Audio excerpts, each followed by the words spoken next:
The emotional toll that disaster brings can sometimes be even more devastating than the financial strains of damage and loss of home, business, or personal property. Everyone who sees or experiences a disaster is affected by it in some way. Joining me now to help us recognize the emotional impact of disaster and to share tips for coping is psychologist and clinical director of Lakeview Center, Dr. David Josephs. Thank you for being here. Pleasure being here, Jeff. Well, with what we've been through in the Pensacola area lately, and June does start hurricane season, I thought this was a very timely topic. And a lot of people do focus on the financial aspect. But before we get into more detail, just explain a little bit more about the importance of understanding that there is an emotional toll as well. There is definitely an emotional toll, and what people frequently experience is the exhaustion that comes from doing a number of things that generally they don't do following a disaster or an event. They don't sleep as well, they don't think as well. And folks may think, well, this is abnormal, this is bad, maybe I'm getting depressed, maybe there are other things, and they may be. But there are some normal things that happen with coping with disasters that we should simply cut ourselves a little bit of slack with. Okay, and that could probably be the exhaustion from physical exertion as well as just making decisions sometimes. Correct. Folks saying that we get very tired when we shop. The reason why we get tired is because we're making multiple decisions. The decisions that we have to make during and after disasters are life-changing frequently for us and our families. So they're big decisions. These decisions are taxing. Plus just the physical manual work that we sometimes have to do, pulling up carpet, taking out shelving, all of these things are taxing. Mm-hmm.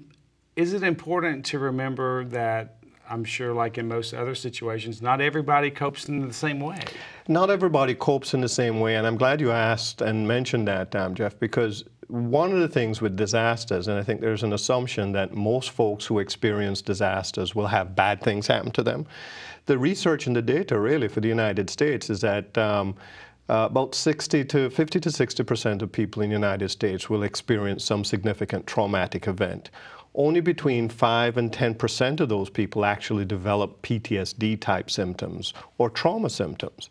So actually healthy coping is more the norm than the opposite. This is not something that's talked about often enough, I think, during disasters and during traumatic events, is that most of us actually have the skills to deal with the event. Okay. And how can we recognize the positive as well as the negative in ourselves or maybe in someone else, a family member or a friend, and realize that they are really stressed out beyond what they should be? Well, sometimes the obvious, they'll just not be themselves in terms of they'll be angry, more irritable, and just as we should cut ourselves some slack, we ought to cut them a little bit of slack. Frequently, and what certainly I saw during the hurricanes here, is that people not affected are calm, cool, and collected because they weren't affected. Then they are dealing with a loved one or a friend who is in the midst of coping, and they appear very different. And they figure, well, I'm okay. How come he's not okay? Well, he's actually living in a kind of different world. Right. And so part of the main thing we can do is appreciate that the folks dealing with trauma and stress are actually in a different world, and they may be in that different world for a prolonged period of time. It doesn't mean that they're not coping well, but they're in a different stressful environment than maybe we actually are in. And these could be co-workers or family members. Okay. Well, let's talk about some of the additional strains that may affect older adults.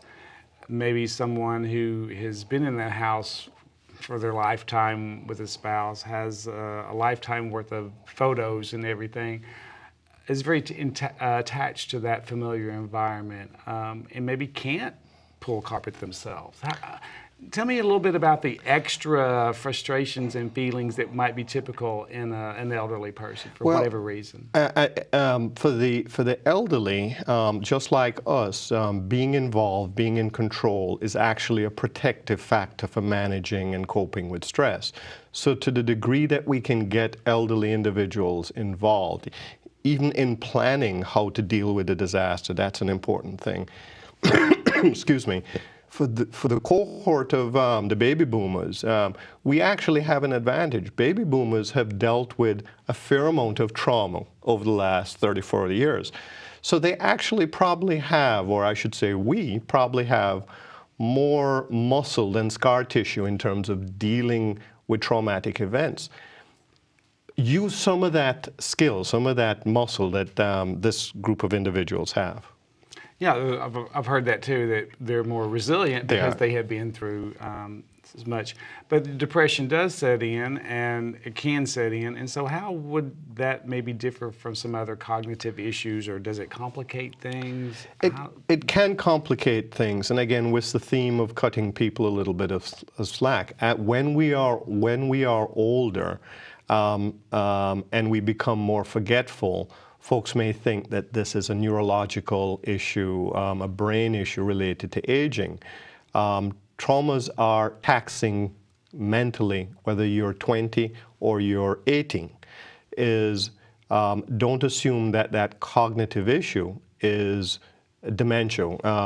A pseudo-dementia is actually depression. A lot of people during stressful events, they may not think well, concentrate well, but it may actually be a depression that's causing them not to function as well.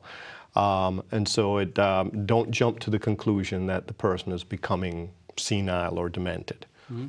Well, I thought it was good that you mentioned the control factor, because I know where you're coming from. You know, if someone couldn't physically do some of the work that needed to be done in the house, having them be involved in the planning process without physically doing it.